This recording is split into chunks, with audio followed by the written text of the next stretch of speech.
Hello guys, আসসালামু আলাইকুম। Welcome back to my YouTube channel and Facebook page. আমার চ্যানেলে আপনারা অনেক 4B জিক্সার অনেক কিছুর আপনারা নেগেটিভ সাইড শুনছেন। অনেকে আবার আমার রিয়েল লাইফে বলে যে আমি নাকি ইয়ামাহার একটু প্রমোট করি বা বেশি সাপোর্ট দিই। সো আমি আজকে আপনাদের ইয়ামাহা সম্পর্কে কিছু আর কি বা নেগেটিভ সাইডগুলো ওইগুলো আমি আপনাদের সাথে আজকে মোটামুটি আলোচনা করার চেষ্টা। আমি রিদানিং ইয়ামাহার একটা বাইক চালাইতেছি। সো আমি আপনাদের ইয়ামাহার কিছু ব্যাড সাইড আছে যেগুলো আমি অ্যাকচুয়ালি পয়েন্ট আউট করে লিখে রাখছি। ফার্স্ট অফ অল হচ্ছে আপনার মেনটেনেন্স। ইয়ামাহা বাংলাদেশে মেনটেনেন্স করতে একটু বেশি প্যারা। অফিসিয়াল পার্টসের প্রাইস হিউজ। ইয়ামাহার আবার আরেকটা প্রবলেম হচ্ছে আপনার অফিসিয়াল আনঅফিসিয়াল এইগুলোর একটা প্রাইসের একটা হিউজ একটা ঘাপলা আছে। অফিসিয়াল মার্কেটে গেনগুলোর প্রাইস খুবই বেশি। ধরেন একটা এম এর প্রাইস হচ্ছে আপনার অফিসিয়াল 6,75,000 টাকা। ইন্দোনেশিয়ান একটা এম এর প্রাইস হইতেছে আপনার 7,10,000 টাকা, মানে আনঅফিসিয়াল। তারপর আবার প্রাইস বেশি। তারপর আবার থাইল্যান্ড আছে, কত ভেরিয়েন্ট আছে এগুলোর। বাংলাদেশে অ্যাকচুয়ালি মানে অফিসিয়াল আনঅফিসিয়ালের কারণে এগুলোর একটা প্রাইসের হিউজ প্রবলেম। প্রাইসের আর গ্রে মার্কেটে আপ ডাউন করি। এছাড়াও আপনার ধরতে পারেন এইসব স্পোর্টস বাইক যেগুলো আছে R15 বা ইয়ামাহার যেসব বাইকগুলো, এগুলো আর আপনার একটু হাই স্পিডে মিটার এররের সবচেয়ে বেশি প্রবলেম। এটা অনেকে যারা তো জানে তারা জানে, আর যারা জানে না তো জানেই না। বাট পারফরমেন্সের দিক দিয়ে অবভিয়াসলি বেটার, এটা আমি খারাপ বলবো না।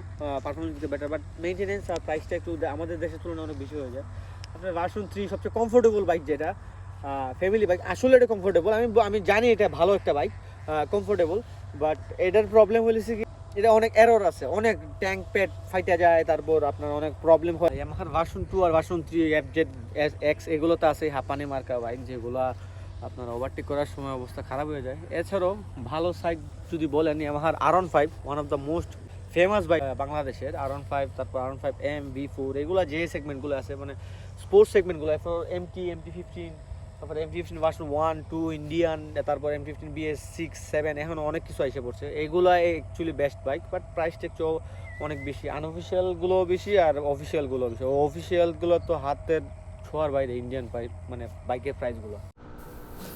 আমার পার্সোনাল এক্সপিরিয়েন্স থেকে আমি বলি যে ইয়ামাহার যে এফআই মানে টেকনোলজিটা আছে এটা obviously better for mileage, for better mileage. But এটার প্রবলেমটা হলো কি, আপনার তেলটা ভালো ম্যানেজ করাটা টাফ হয়ে যায়। আমাদের দেশে ম্যাক্সিমাম পাম্প বলেন আর খোলা দোকানে তেলগুলো বলেন ভালো মানে সব জায়গায় ভালো হয় না।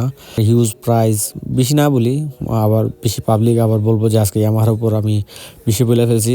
ইয়ামাহা অবভিয়াসলি একটা বেটার বাইক, কেউ no hate to Yamaha, but just প্রাইসটা যদি একটু কমাই ফেলতো আর মেনটেনেন্স করতে যদি একটু ইজি হইতো তাহলে অবভিয়াসলি বেটার হইতো। আজকের ভিডিওটা এই পর্যন্ত। জানি না কেমন হয়েছে। সবাই ভালো থাকবেন, সুস্থ থাকবেন। টেক কেয়ার, আল্লাহ হাফেজ।